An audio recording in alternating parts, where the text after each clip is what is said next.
Assalamualaikum warahmatullahi wabarakatuh. Bismillahirrahmanirrahim. Ashhadu an la ilaha illallah wa ashhadu anna Muhammadar Rasulullah. Allahumma salli ala Sayyidina Muhammad wa ala ali Sayyidina Muhammad. Rabbis rahli sadri wa yassirli amri wahlul 'uqdatam min lisani yafqahu qawli. Amin. Bismillahirrahmanirrahim. Salam hormatku, salam ta'zimku buat para jemaah tercinta, baik yang ada di dalam ataupun yang ada di luar negeri. Semoga kita semua senantiasa selalu di dalam lindungan Allah Subhanahu wa Ta'ala. Amin ya Rabbal Alamin. Alhamdulillahirabbil alamin. Di awal pagi yang indah ini, marilah kita kemahkan di dalam nyawa, di dalam jiwa, di dalam hati, di dalam ruh, dan di dalam kehidupan ini dengan kalimah-kalimah thayyibah. Subhanallah walhamdulillah wa la ilaha illallah wallahu akbar wa la hawla wa la quwwata illa billahil aliyil azim. Sadaqallahul azim. Di subuh yang indah ini, kajian kami beri judul Perang Nuklir, yang mana imbas dari perang nuklir itu akan membunuh banyak ras manusia. Militeria yang berbasis di Rusia. Lavrov mengatakan bahwa Rusia yang telah meluncurkan apa yang disebutnya sebagai operasi militer khusus melawan Ukraina sejak Kamis 24 Februari 2022 lalu akan menghadapi bahaya nyata jika Kiev memperoleh senjata nuklir. Berdasarkan laporan kantor berita TASS, Lavrov mengatakan bahwa Rusia tidak akan mengizinkan Ukraina memperoleh senjata nuklir. Sebelumnya pada Selasa 1 Maret 2022, Lavrov mengatakan pada konferensi perlucutan senjata di Jenewa, Swiss, bahwa Ukraina telah berusaha untuk memperoleh senjata nuklir. Dikutip dari Reuters, dia menyebut itu bahaya nyata yang membutuhkan tanggapan Rusia. Lavrov juga menyerukan Amerika Serikat untuk menarik senjata nuklirnya dari Eropa. Lavrov menyampaikan pidato lewat tayangan video yang kemudian diikuti dengan aksi walkout oleh banyak diplomat termasuk dari Prancis dan Inggris. Saat video itu diputar, para diplomat melakukan aksi itu sebagai bentuk protes invasi Rusia ke Ukraina. Aksi walkout para diplomat ketika video Lavrov diputar juga terjadi pada pertemuan Sehingga panas bumi ini, sehingga tidak aman untuk ditinggali bumi ini. Garis besarnya demikian. Tapi secara hakikatnya perang nuklir itu yang bagaimana? Perang nuklir adalah jiwa atau nyawa yang selama ini diakui oleh iblis dan setan, yang diakui oleh hawa nafsu yang merasa bernyawa, hawa nafsu yang merasa berjiwa, hawa nafsu yang merasa berhati, hawa nafsu yang merasa berroh, dan hawa nafsu yang merasa punya hidup. Inilah tanda-tanda kita selama ini kalah di dalam perang nuklir, mati di dalam perang nuklir, mati jiwanya, tidak sadar bahwa kita selama ini punya Tuhan, bahwa kita selama ini tidak sadar hidup dengan Tuhan, bahwa kita selama ini tidak sadar badan dengan Tuhan, bahwa selama ini kita tidak sadar hidup dan badan, langit dan bumi, serta di antaranya, yakni semua apapun yang kita lakukan di dalam kehidupan ini, sejak bangun tidur sampai tidur lagi, selalu bersama Tuhan, selalu digerakkan, diaktivitaskan, diperjalankan oleh uripe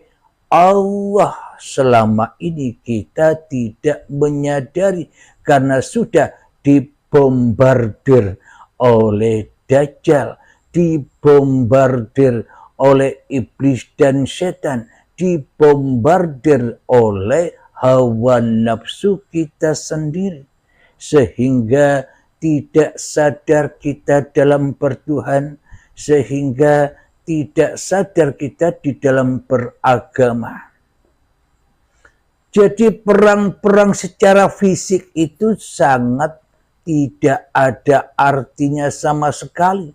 Walaupun besar sekalipun menurut manusia, tapi di sisi Allah tidak ada harganya karena perang-perang mainan.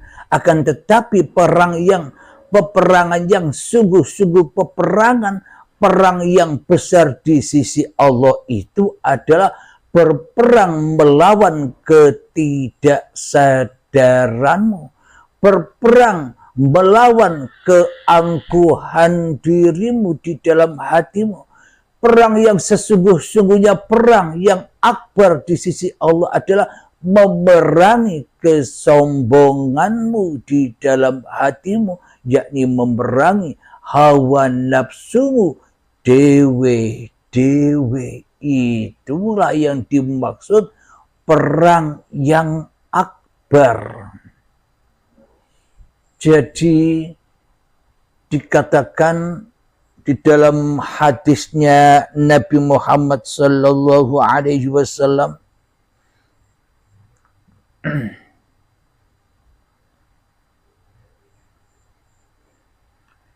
dalam sebuah hadis dijelaskan sebagai berikut. Suatu ketika sepulang dari medan perang, Nabi Muhammad sallallahu alaihi wasallam bersabda kepada para sahabatnya, yakni kalian telah pulang dari suatu jihad kecil menuju jihad yang besar. Padahal sudah melaksanakan atau selesai berperang dalam perang yang besar, kata hawa nafsunya, kata manusianya, peperangan yang maha dahsyat. Bila diilustrasikan zaman akhir seperti ini, yakni perang nuklir, perang yang maha dahsyat menurut manusianya, menurut hawa nafsunya. Akan tetapi di sisi Allah itu perang-perangan, di sisi Allah itu perang mainan saja. Akan tetapi di sisi Allah perang yang sesungguhnya adalah memerangi dirimu sendiri. Lalu sahabat pun bertanya, apakah jihad yang lebih besar itu wahai Rasulullah? Rasulullah menjawab, jihad melawan hawa nafsumu. Inilah bukti logika ayat-ayat yang sudah ada bahwa perang yang akbar, perang yang azim, membela jihad untuk membela agama Allah itu adalah yakni peperangan melawan hawa nafsumu sendiri, mentiadakan dirimu sendiri, mentidakwujudkan dirimu sendiri, menggaibkan dirimu sendiri, mematikan dirimu sendiri. Mutu qoblal maut, matilah sebelum matimu. Inilah peperangan yang akbar, karena di dalamnya manusia akan bertemu Tuhannya. Bila peperangan secara fisik, peperangan secara manusia, peperangan secara hawa nafsu, tidak akan pernah bisa bertemu Allah bila menang pun di dalam peperangan fisik itu. Akan tetapi kita pasti tidak bertemu Allah, melainkan bertemu hawa nafsune dewe-dewe, bertemu dengan kebanggaan hati karena sudah menang di dalam peperangan syariat, karena sudah menang di peperangan fisik itu. Kita merasa bangga dan merasa mulia dengan kemenangan-kemenangan itu. Jadi perang yang main-main saja, perang-perangan, perang dolanan, kata orang Jawa. Jadi peperangan yang sesungguhnya adalah ketika dirimu sudah tak hidup lagi, ketika dirimu sudah tak wujud lagi di hatimu. Peperangan yang sesungguhnya bila dirimu tak nyata lagi di hatimu. Peperangan yang sesungguhnya bila dirimu sudah tak merasa bangga, sudah tak merasa mulia dengan apapun yang kau punya.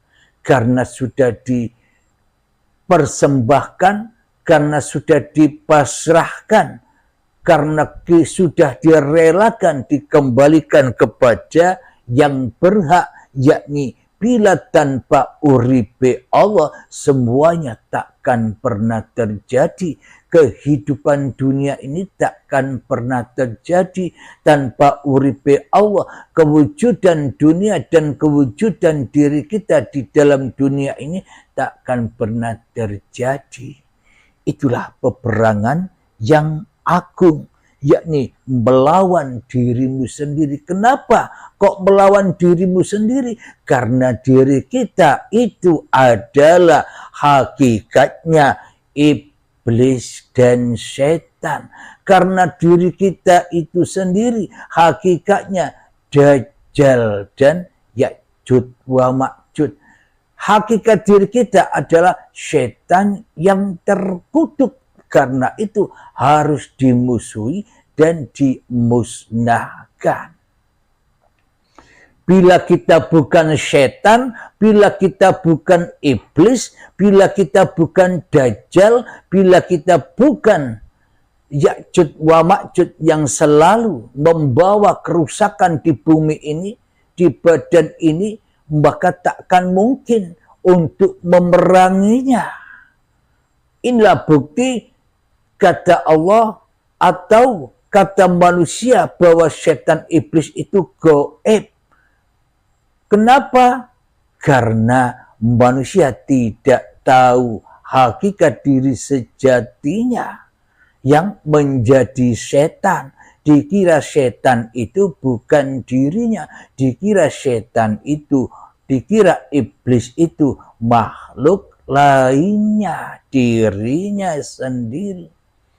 Maka dari itu kata manusia setan iblis itu gaib, akan tetapi kata Allah, inna syaitana lakum aduwwum mubin.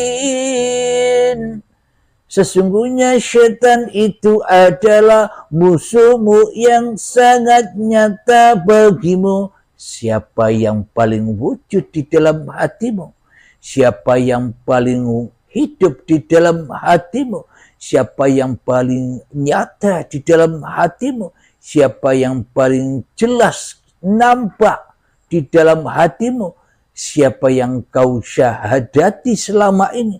Siapa yang kita selalu saksikan selama ini di dalam hati kita? Kan diri kita sendiri yang merasa ada, yang merasa wujud, yang merasa hidup. Itulah iblis dan syaitan. Itulah Dajjal laknatullah. Itulah berhala-berhala, arca-arca yang selama ini kita sembah. Maka dari itu perintah Allah dan Rasulnya untuk membunuh atau memerangi hawa nafsu, supaya hawa nafsu ini, supaya iblis dan setan, supaya Dajjal tidak jadi Tuhan lagi di dalam diri kita, melainkan pasrah, rela, Islam kembali kepada uripe Allah.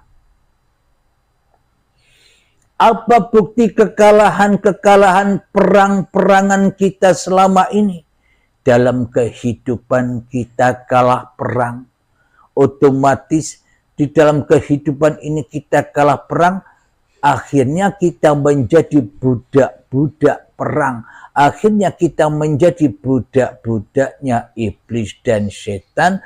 Budaknya Dajjal, yakni dirasuli oleh iblis dan setan, dirasuli oleh Dajjal, diutus oleh iblis dan setan serta Dajjal, disuruh-suruh oleh iblis dan setan serta disuruh-suruh oleh Dajjal, yang mana semuanya mengandung li nafsi, kembalinya, roji'unya kepada hawa nafsunya sendiri. Maka dari itu agama diturunkan kepada Kanjeng Nabi Muhammad untuk diserukan kepada umat manusia agar manusia bisa lepas dari perbudakan-perbudakan ini, agar manusia innama bu'istu liutammima makarimal akhlak, agar manusia bisa berperang untuk membenahi akhlaknya kepada Tuhannya. Karena kita selama ini, kita lebih berakhlak kepada Dajjal, kita lebih berakhlak kepada iblis dan setan, kita lebih berakhlak kepada fahsya wal mungkar di dalam hati kita. Itulah yang dimaksud kita selama ini kalah di dalam peperangan kehidupan ini. Dosa-dosa yang kita takutkan selama ini sudah menimpa kita ketika kita masih merasa wujud. Itulah lembah dosa, itulah lembah api jahanam. Jadi kita selama ini hidup di dalam neraka tapi rapaham, hidup di dalam api tapi rasadar. Kenapa? Karena kita disesatkan, diterlenakan oleh Dajjal laknatullah, oleh iblis dan setan abadan abada, selama-lamanya hingga waktu yang ditentukan. Ketika kita beragama kalah. Kenapa? Karena beragamanya hanya formalitas saja, tapi hatinya tak ada agama sedetik pun, sebiji darah pun. Di dalam laku syariat-syariat ibadah menurut agamanya masing-masing pun kita selalu kalah dan kalah. Karena di dalam hati kita selalu pulang kepada diri manusianya daripada pulang kepada diri Tuhannya. Kita kalah terus di dalam peperangan.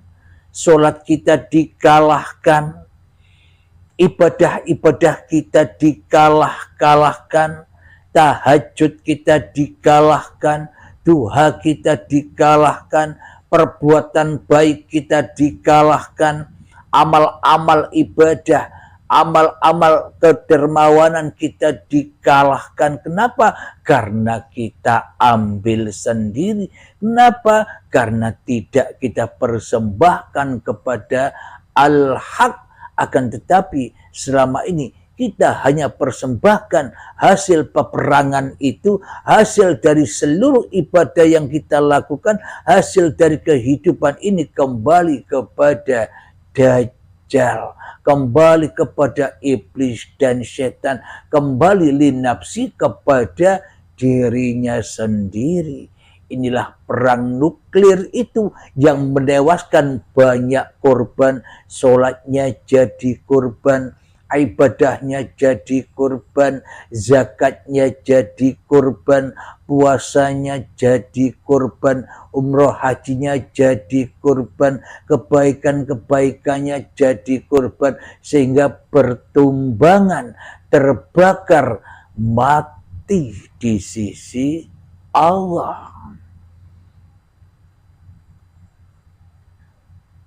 Alhamdulillahirabbil alamin. Sebelum kita lanjutkan perang nuklir ini, marilah kita hening-heningkan diri kita di hati kita, malam-malamkan diri kita di hati kita, sunyi-sunyikan diri kita di hati kita, gelap-gelapkan diri kita di hati kita, supaya uripe Allah lebih nyata daripada diri kita di hati kita. Bismillahirrahmanirrahim. Mengheningkan cipta, mulai, silahkan.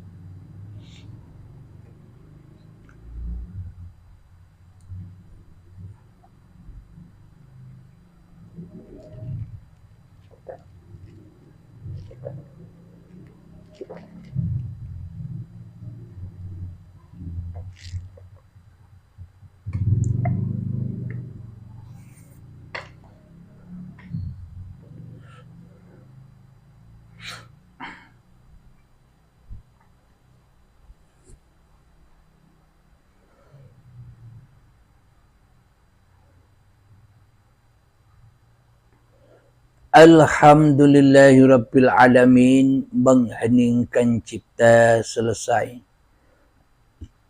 Marilah kita buka, silakan dibuka Al-Qur'annya di dalam surat Al-Imran ayat yang ke-123 sampai 125. Silakan disimak. A'udzu billahi minasyaitonir rajim. Bismillahirrahmanirrahim.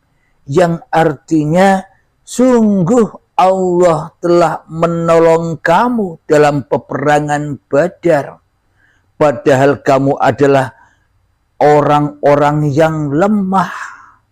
Karena itu bertawakallah kepada Allah supaya kamu mensyukurinya.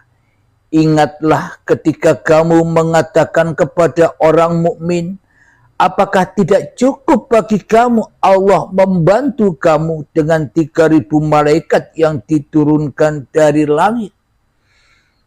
Yang cukup jika kamu bersabar dan bertakwa, dan mereka datang menyerang kamu dengan seketika itu juga, niscaya Allah menolong kamu dengan 5.000 malaikat yang memakai tanda.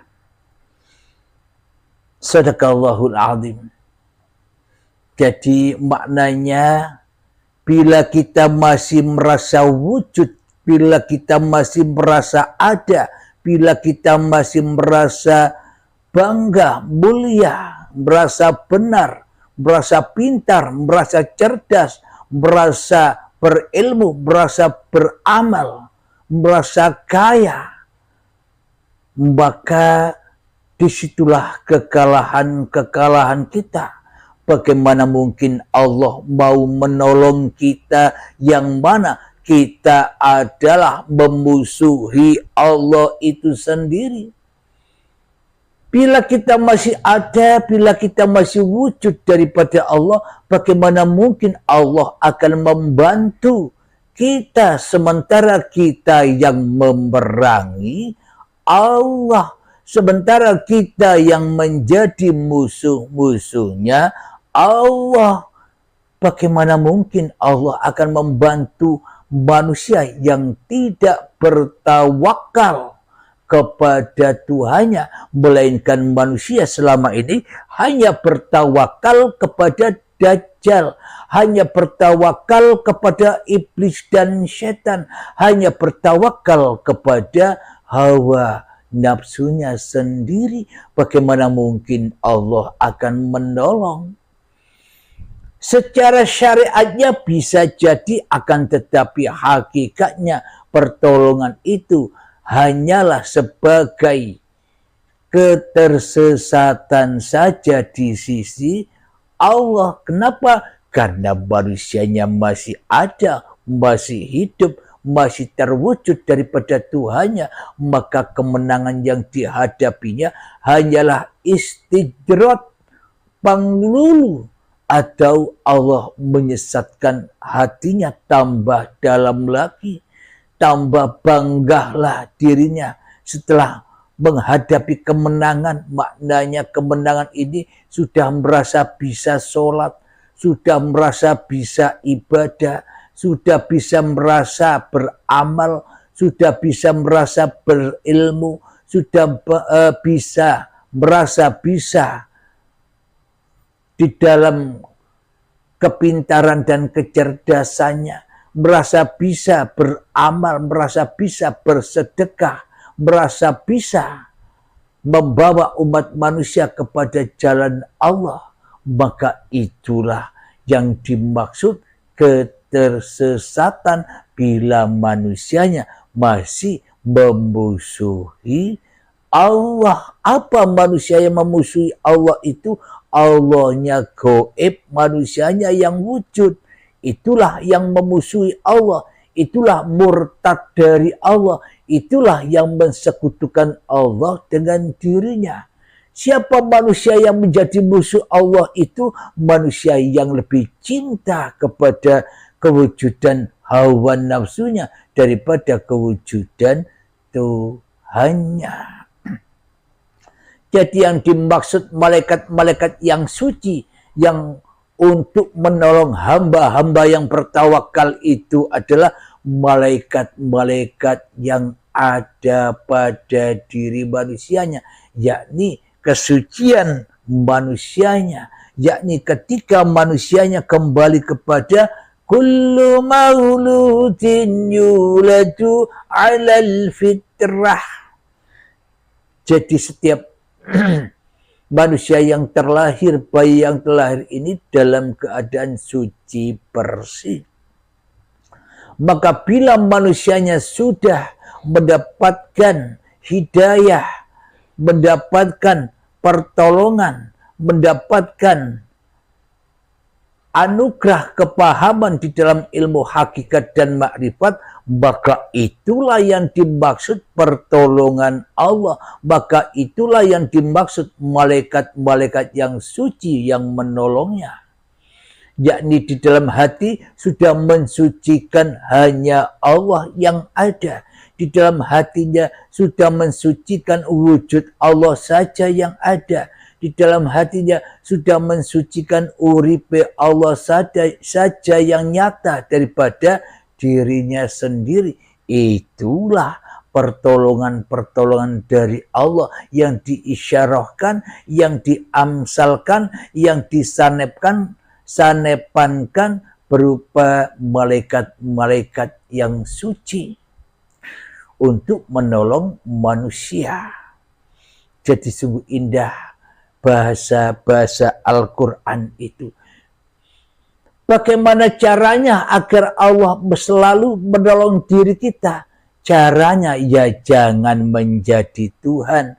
Maka dari itu berbaiatlah untuk zakat, untuk membersihkan diri kita dari diri kita. Sebelum kita membersihkan hidup dan badan yang kita aku sebagai kita, maka bersihkanlah ilmu-ilmu kita, sucikanlah ilmu amal-amal kita, sucikanlah kepintaran kecerdasan kita, sucikanlah keberadaan diri kita di hati kita, sucikanlah harta-harta kita, sucikanlah anak-anak kita, sucikanlah istri-istri kita, sucikanlah urusan-urusan yang selain Allah, dan sucikanlah badan dan hidup ini hingga kembali kepada Allah. Itulah pertolongan-pertolongan Allah lewat yang diamsal atau yang dimisalkan atau yang disanepan atau dikiaskan berupa sosok malaikat. Padahal ya uripe Allah dewe. Tanpa manusia belajar ilmu hakikat, tanpa dibaiat dulu Imam Mahdinya, maka Imam Mahdinya takkan pernah bisa berperang. Berperang sama siapa? Apa berperang dengan Allah? Apa berperang memusuhi Allah bila tidak dibaiat? Dibaiatnya Al-Mahdi supaya bisa memerangi awake dewe. Tanpa disembelih, tanpa dikorbankan, tanpa dizakatkan dirinya kepada Allah, maka Al-Mahdi takkan pernah bisa perang dan kalah terus seperti selama ini. Mari kita lanjutkan ayatnya di dalam surat Al-Imran.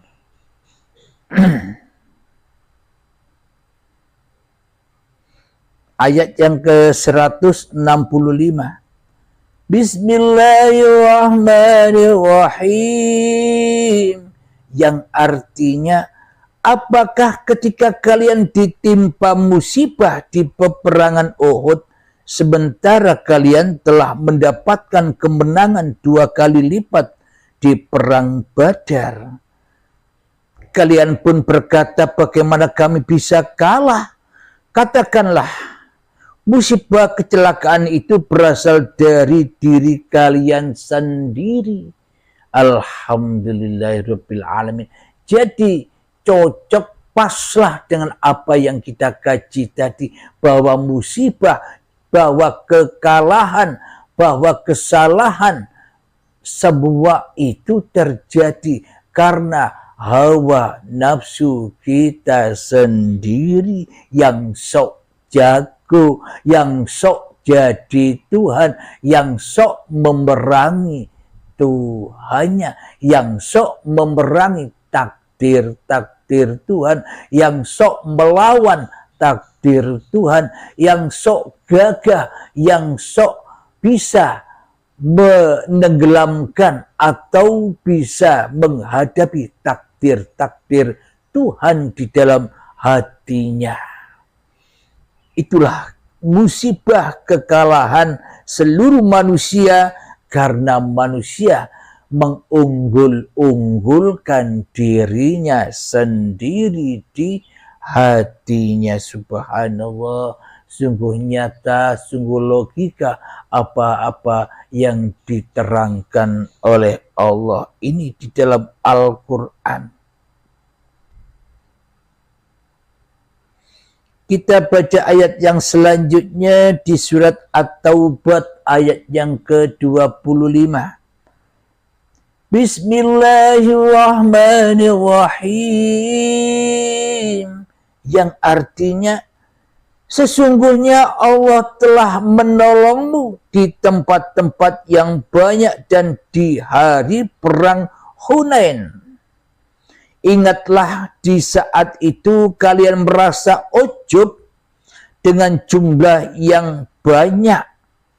Itu tidak bermanfaat sedikit pun untuk kalian dan menjadi sempitlah bumi yang luas itu bagi kalian dan kalian pun lari ke belakang. Subhanallah. Jadi kita selama ini ujub pada diri kita sendiri. Meskipun kita merasa pintar, meskipun kita merasa cerdas, meskipun kita merasa berilmu, meskipun kita merasa banyak ibadah, meskipun kita merasa sebagai ulama, meskipun kita merasa banyak sholatnya, meskipun kita merasa banyak sedekahnya, meskipun kita merasa banyak sudah melakukan ibadah-ibadah yang diperintahkan secara syariat, tapi semuanya tidak bermanfaat atau sia-sia ketika diri kita masih ada di dalamnya. Maka bila diri kita yang ada, ujub lah yang terjadi, membanggakan diri manusianya daripada membanggakan Tuhannya yang sudah mentuhani manusianya. Ya kalah terus karena tak tahu musuhnya, yang ternyata musuh Tuhan adalah diri manusia kita sendiri, yang menyebabkan kita terbelenggu di dunia ini, tak bisa sampai pulang kepada akhirat, tak bisa sampai pulang kepada lillah.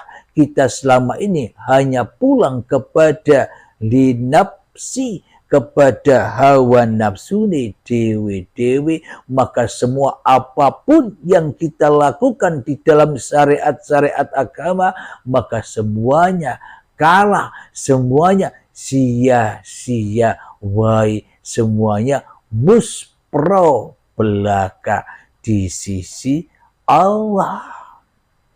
Kalau di sisi manusia beda loh ya. Ini saya mengatakan dalam Al-Quran di sisi Allah, bukan di sisi manusia. Maka di sini kami hanya menyampaikan saja babakan hidayah, babakan kesadaran. Semua Allah yang menentukan, karena Allah lah yang memperjalankan manusianya.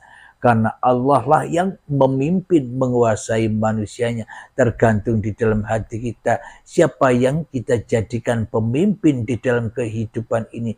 Allah kah, atau malah kita membunuh Allah supaya hawa nafsu tetap lestari di dalam menjadi pemimpin, kekalahannya sendiri di dalam hatinya selama ini.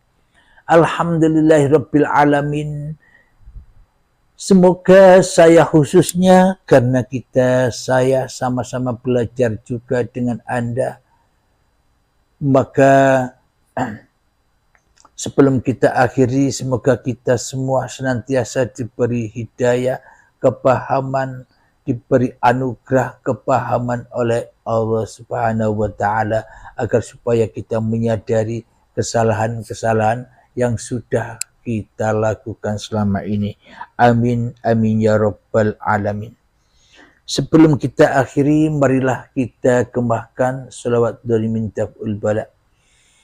Allahumma salli ala sayyidina Muhammad wa ashghili ظالمين بظالمين وأخرجنا من بينهم سالمين وعلى آله وصحبه أجمعين. الحمد لله رب العالمين. Allahumma ya qadiyal hajat, Allahumma ya mujibad da'awat, Allahumma ya rafi'ad darajat, Allahumma ya muhillan muskilat, Allahumma ya syafiyal amrad, Allahumma ya kafiyal muhimmat, Allahumma ya dafi'al baliyat, Allahumma akhtim lana bil iman, Allahumma akhtim lana bil islam, bijahi sayyidil mursalin. Rabbana atina fid dunya hasanah wa fil akhirati hasanah wa qina adzabannar. Wa sallallahu ala sayyidina Muhammad wa ala alihi wa sahbihi wa sallam. Alhamdulillahi rabbil alamin. Akhir kalam. Assalamualaikum warahmatullahi wabarakatuh.